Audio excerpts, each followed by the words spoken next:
my lovelies, and welcome to my Faebruary sketchbook tour. First, let's talk about what Faebruary is before we dive into the full sketchbook tour for this year. You get to basically draw fairies every single day, or fae-like creatures such as the Doulahan, Selkie, mermaids, etc. Every single day, you can choose a prompt list or not choose it and have fun. Honestly, each year I've done this because I've done this for 4 years in a row. I've done different ideas, different techniques, and randomly assigned a prompt for each day. So for the first February, I used a Derwent graphite palette, and I believe the video is here up on this channel talking more about this one in particular. And I just had a lot of fun. It was inspired by Arthur Rackham at that time and was using the limited palette. For the second year, I was trying a medium that I was not familiar with or I did not have much use of in the past, and that's gouache. I've never tried it before all this. If I had, I was really not happy with it, and for that year I really wanted to push myself and have fun.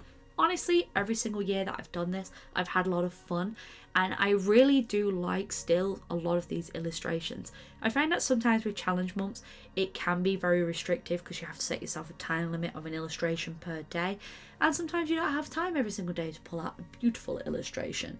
For the third year, which was last year, I decided to use my favourite techniques of alcohol markers, and of course using the coloured pencils on top of our lovely alcohol markers to build up texture. This is a tried and true technique. This is a technique that I know really, really well. I really love doing this technique, and I've done it for if you've got plenty of examples up on this YouTube channel if you ever want to see how to do this technique in person. The idea was just to have fun and randomly assign prompts each day. These 3 books have been on my store for a while. Some of them are low in stock, some of them are not in stock anymore, but let's talk about the new February for this year. And here is a sneak peek of the book. Drive by, wow. So this year, honestly, I kind of went with whatever I felt like on the day. I randomly chose prompts and then just went with what I thought the vibes were. Now, some of these illustrations I really love, and then others I'm not too keen of, but that's the point of a challenge month, is to challenge yourself and have fun. Doing an full illustration a day is kind of crazy. Doing a drawing a day in your sketchbook makes sense, but a full illustration every day is kind of crazy. So the first one, I used my tried technique of alcohol markers. This one in particular, the moth one, was done with watercolours, and this one was the ghost prompt was done with gouache. A lot of different techniques this year, mainly because I went with whatever I fancied on each day. Sometimes I wanted to do watercolour illustrations with line art, and then other times I wanted to do alcohol markers with texture on top, and then sometimes I wanted to work with a limited palette.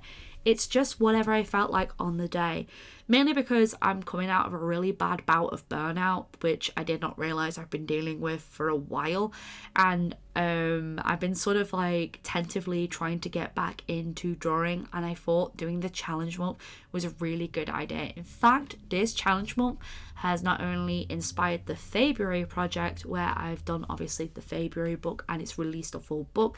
I've now in the middle of doing a colouring book, because my next store update is all fairy themed, so the spring update will be all fairy themed.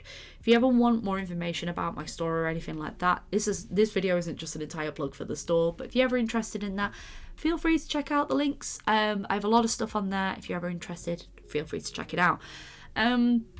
Some of these illustrations I'm really proud of. I can look upon these and say, wow, I really kicked it out the park there. And then other ones I look at and see how I could improve. I really liked this illustration in particular because there's a lot of work, but the background is really blank. This illustration in particular, the goth one, is inspired by Victoria Francis, which is a gothic illustrator. I was obsessed with her work in my teenage years, and also we just watched Repo the Genetic Opera recently and sort of was inspired by the vibes there. This clown illustration was actually inspired by a friend who does, or an acquaintance I should say, someone who I know really well, who does a lot of like clown inspired makeup, and I really love her looks. I think she's just so amazing amazing and fun. And this one obviously was inspired by this year, which is the year of the dragon, and it's the year of the blue dragon in particular. And I love the limited palette on this. Those soft yellows with those blues are, I just, when some of these illustrations I look at, I'm like, oh, why didn't I just stick with a limited palette all the way through? It would have been so much fun. But you know, you live and learn, and you can go back and like approach a challenge a different way.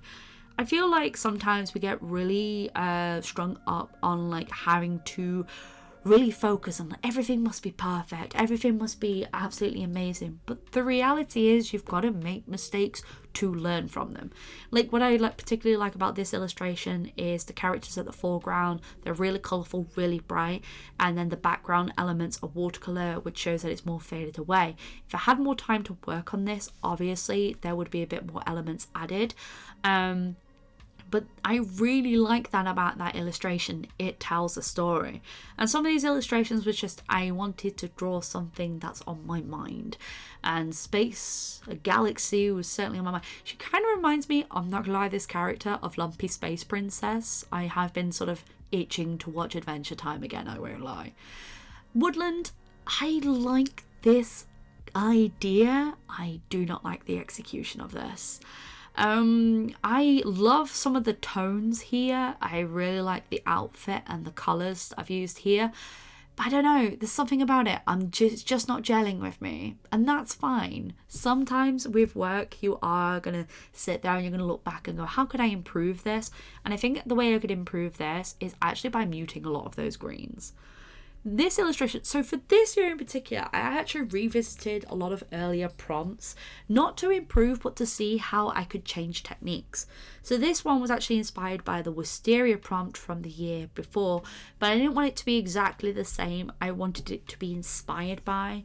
I actually prefer the older illustration. I think it's got more line of action. I think it looks a lot cooler. I think this is too close. I think it needed to be further away or really close up. This one in particular I really like. This was a prompt warrior. I love the cool tones with the warm tones. I think it really sells really well. The character sort of reminds me of Cassandra from the Tangled series, just because she's got short hair. I don't know, this one tells a story to me and I like that. This one is the crystal prompt. I like this idea a lot and I think it's got potential. I just think some of my execution could have been better. Something about the background elements in particular. I tried to choose a darker background to make the foreground character stand out and it just didn't work. So this one, I'm up in arms about this. I love the colour scheme, but the character itself isn't sitting right. It's like, I feel like maybe this character should have been sat like slightly further up with the poison at her feet, giving sort of like an oil slick. I think it would have given a nicer silhouette. And the background elements don't add anything to this design. It wasn't needed. And I like the colorway. I love the green on top of that blue, but it just wasn't working. You know, some techniques work and some they don't. Speaking of fun techniques, so I've been watching a lot of TikTok videos and I've been seeing artists who do like a really bright, like either a magenta or a red as an underpainting and then build on top. So that's what this was sort of inspired by. The gold is my good old gold leaf pen, which is discontinued, and it makes me very sad, which is the Deco Roller gold leaf pen. It is a beautiful pen. It is discontinued unfortunately, so it's not made anymore. But I really liked the techniques and would probably go further into that. So cacti, this was an interesting part. You can tell I really didn't have time on this day to work on stuff. I ended up doing 2 events in February, so sort of had to like balance my time in between not only doing the events and traveling, but also making sure that I actually had time to do the drawing. I think if the foreground elements were stronger in colour tone, the background elements would make the illustration a lot more interesting. This is one of my favourite experiments I actually did this year, and it was just an ink spotter, mushroom, ink cap inspired illustration. Can't go wrong with a mushroom fairy. I absolutely love drawing them, and I had a lot of fun trying out different techniques. This was an ink wash at the bottom with a different watercolour on top, and I really liked the model technique. So this was inspired by Witch, and I wanted to do a caterpillar cat.